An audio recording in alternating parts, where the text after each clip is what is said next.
Friends तो जब हमने रोते हुए देखा था और तो हमने सोचा था का काम है, सपोर्ट करने का काम है कि यार हमने नेताओं को बहुत देखा है, यहाँ पर आते हैं, किसी से भी डरने की जरूरत नहीं है। मगर ऐसा सांसद, को लगातार ऐसा विधायक और आगे की जो मैंने पहली बार देखा है मालूम चलेंगे कि जैसे बच्चे रोते हैं वैसे बाबा योगी आदित्यनाथ पूरी होने रो रहे थे। पूरा लास्ट तक जरूर देखते रहेगा।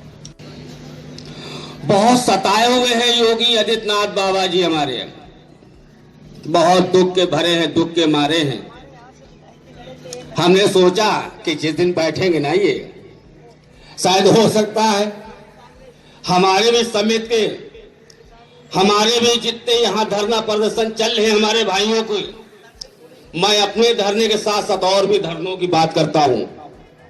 हो सकता है कि हमारे बाबा बैठे हैं, इतने आंसू बहा रहे हैं, एक दिन हो सकता है कि हम समिति के कर्मचारियों को भी देखकर शायद उनका भी दिल पिघल जाए।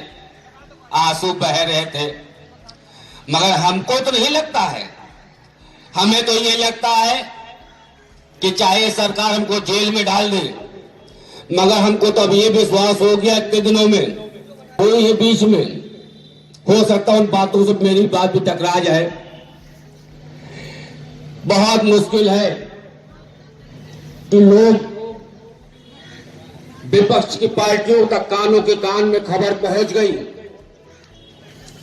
आज हमारे बाबा योगी आदित्यनाथ जी के कानों तक खबर क्या नहीं पहुंची होगी।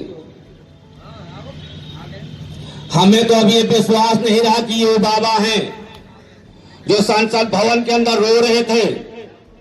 हमको तो लगता है वो सीट पाके ही सब भूल के गरीबी क्या होती है। वो लगता है सीट पाकर गरीबी भूल गए क्या होती है। अगर अपनी गरीबी याद होती, वो आंसू उनको याद होते संसद भवन के अंदर जो रो रहे थे, तो आज हमारे भाइयों बहनों को यहाँ पर 1.5 महीने नहीं हो गए होते। क्या एक ये दिखावा है हमारी सरकार का? अनुपूर्ण बजट देने के बाद क्या कहा जाता है कि दुनिया जान जाएगी कि समिति कर्मचारियों को अनुपूर्ण बजट दिया जा रहा है, उनके सारे पुनश्चित वेतनमान का बजट दिया जा रहा है, उनके सीपीएफ का पैसा भी जाएगा, उनको बोनस मिलेगा, उनको मेडिकल मिलेगा, उनको मृत्यु आशीष मिलेगा, सब कुछ मिलेगा, मगर सभी ये कागजों की कार्रवाई।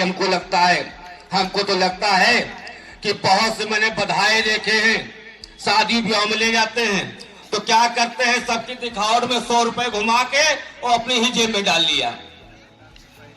हमें तो ये लगता है कि बाबा भी वही बधावे में सबको दिखा रहे, पूरे उत्तर प्रदेश में देश विदेश तक दिखा रहे हैं कि मैं समिति कर्मचारियों को पूरा बजट दे रहा हूं, मगर हमको तो लगता है कि पूरी समिति के अंदर घूम के वो जाके से उन्हीं की जेब में चला जाता है।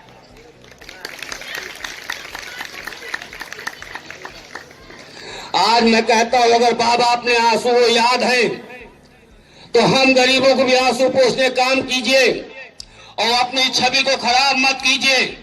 आप दोबारा बैठे हैं यूपी के अंदर, आपको कुछ देकर जनता ने, पब्लिक ने, भाई बहनों ने कुछ देकर आपको दोबारा चुना था। आप क्या जानते हैं, आप तो बहुत ज्ञानी हैं, आप बहुत पढ़े लिखे हैं, हम तो समलिख जाहिल के हिसाब से हैं, पढ़े लिखे कहाँ हैं। 10वां कोई पढ़ाई होती है, मगर हम ये जरूर कहेंगे कि जिस हिसाब से आपकी बदनामी हो रही है, आपकी छवि खराब हो रही है, आपके दामन पे दाग लगाया जा रहा है, हम कहते हैं जो आपके दामन पे दाग लगाते हैं, हम कहते हैं उनके जीवन में दाग लगा दीजिए, जो जीवन में भूल ना पाए। कभी भी यहां से कभी इस सीट को छोड़कर उत्तर प्रदेश छोड़ के किसी और देश में जाएं या किसी और जिले में जाएं तो दोबारा याद रखें वहां पर कि छोटे कर्मचारियों को उनको सताना नहीं है। या कोई योगी बाबा आदित्यनाथ जी सब मिल गया तो दोबारा दाग अगर दे देगा तो जीवन हमारा खत्म हो जाएगा। मैं उन बाबा योगी आदित्यनाथ जी के कानों तक पहुंचाना चाहता हूं कि आप बाबा अपने आंसुओं को अपना समय याद कर लीजिए, क्योंकि हालांकि जब हमने आपको देखा था तो हमको लगता कि आपको बहुत दर्द है। आज हमको शायद आपका जितना दर्द होगा, आज हमको लगता कि उससे 4 गुना 1000 गुना मेरा दर्द है। हमारे भी दर्द को समझ लीजिए थोड़ा सा। हम तो जब देखते हैं कि कहीं कोई गलत कार्य हो गया बहन बेटी के साथ तो उसका बुलडोजर चलवाते हैं। बहुत खुश हूं, अच्छी बात है, ऐसे लोग तो कभी छोड़ना नहीं चाहिए।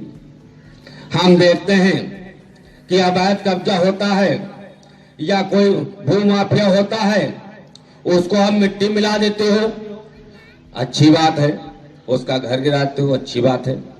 अरे हमारे यहाँ भी तो अधिकारी बैठे बड़े बड़े ISP से, उन पे बुलडोजर क्यों नहीं चल पा रहा है आपका? आप देखते हैं क्या उनसे? ऐसी कौन सी वजह है जो उन उच्च अधिकारियों को आंख का पानी मर गया है, आपसे डर खत्म हो चुका है? अगर यही स्थिति रही कि बैठे हुए बड़े बड़े ISP अगर आपका डर खत्म हो गया तो गवर्नमेंट चल नहीं पाएगी, आपकी सरकार नहीं चल पाएगी। ऐसे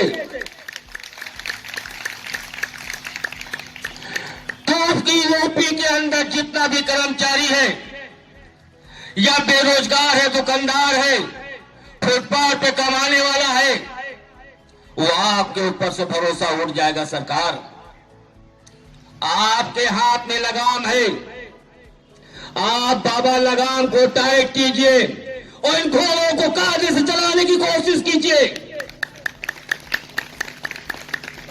पहले के घोड़े चलते थे तो टाप में आवाज आती थी, घोड़े चलने टक टक टक टक टक टक। अब तो खड़बड़ खड़बड़ खड़बड़ कर रहे हैं सब।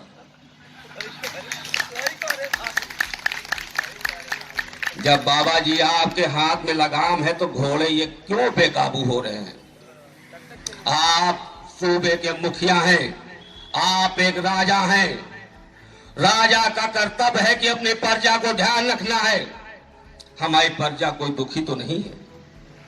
एक मैंने चुटकुला सुना था, किसी के बुजुर्गों के मुंह से सुना था, ध्यान नहीं है मगर थोड़ा सा ज्ञात है हमें। वो भी एक राजा थे, भोले भंडारी को बहुत मानते थे और प्रजा का दुख उन्हें देखा नहीं जाता था। एक दिन देखते देखते बच्चे इधर खिलक रहे, कहीं उधर रो रहे, कहीं उधर रो रहे, बड़ी बेरोजगारी है, गरीबी है। तो शाम को बैठे तो कहते हैं, हे भोले भंडारी, बड़े हो दयालु आप, थोड़ी हमारी भी सुन लीजिए। बैठे 2-4-10 मिनट, भोले भंडारी को याद किया, भगवान प्रकट हुए। कहीं बताओ राजन क्या चाहते हो? कहले, हे प्रभु, हम ये चाहते हैं कि जैसे हमारा राजपाट है वैसे हमारे इन प्रजाओं का भी हो जाए। कहीं सोच लो। कहीं क्या सोचे प्रभु? कहीं भी चलेगा नहीं, कुछ सब जहां का तहां ठप हो जाएगा। कहीं नहीं प्रभु चाहिए, कहीं ठीक है तथास्तु, दे दिया तो सभी राजा वाले हो गए। अब राजा साहब करे, बेटा जहां आओ मेरा घोड़ा खोल दो, तो कहते आप हमारा खुद घोड़ा खोल दो आके। तो फिर राजा भी परेशान हुए, फिर भगवान को याद किया। कहीं बताओ क्या बात है? कहीं प्रभु जैसा था वैसे ही कर दीजिए, कहीं तथास्तु। तो ये हम जानते हैं, हम राजा नहीं बनना चाहते हैं, हम जो है वही रहना चाहते हैं। मगर हम आपसे बाबा योगी आदित्यनाथ इतना जरूर कहना चाहते हैं कि जो हमारा हक है वो हमारा हक दिया जाए, ताकि हम अपने बच्चों को अच्छी शिक्षा और अच्छी पढ़ाई लिखाई खिलाई पिलाई कर सके और हमारे घर में जो बुजुर्ग माता पिता हैं उनकी भी सेवा कर सके। आज यहाँ पर गोंडा, बस्ती, आजमगढ़, बलिया, मऊ, इलाहाबाद, छपरा, इतनी इतनी दूर से आए हुए लोग, आपके यहां से भी, गोरखपुर से भी लोग हैं, 50 लोग। आप यही सोच लीजिए कि यार हमारे गोरखपुर के कर्मचारी यहां कर रहे हैं, चलो उन्हीं का नाम करके कर देते हैं। कहीं से सोच लीजिए बाबा जी, अगर मेरी आवाज आज तक पहुंच जाए तो थोड़ा हमारे भी आंसुओं को थोड़ा ख्याल कीजिए मेरे बाबा। हम आपसे आज भी उम्मीद करते हैं, कल भी उम्मीद किए थे कि आज नहीं कल आप हमारी सुनेंगे, जरूर सुनेंगे, और इन अधिकारियों को कड़ी से कड़ी सजा जरूर देंगे आप।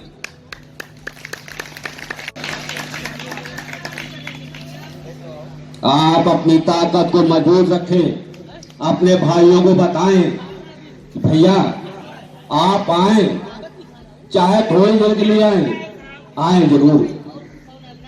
और मेरे प्यारे भाइयों बहनों, मैं आप